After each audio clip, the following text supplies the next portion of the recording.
Yun doon, ikaw ang naging best player.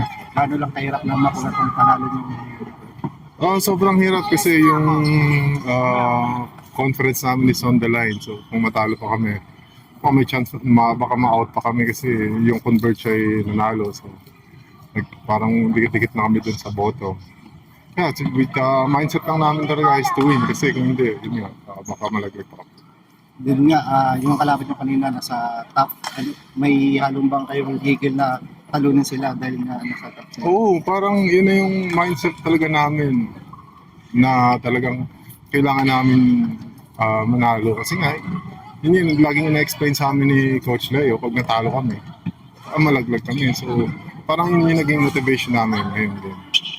Then last, next game nyo terapirma, sabi ng mga iba, medyo madali lang nyo lang yung ano lang masasabi. Sinabi rin nila yun against Blackwater pero natalo kami. So, wala. Lahat ng game na ngayon, parang ano na, ititreat na namin na sa playoffs. Kasi importante na lahat ng games. Thank you, Don. Alright. Congrats. Alright.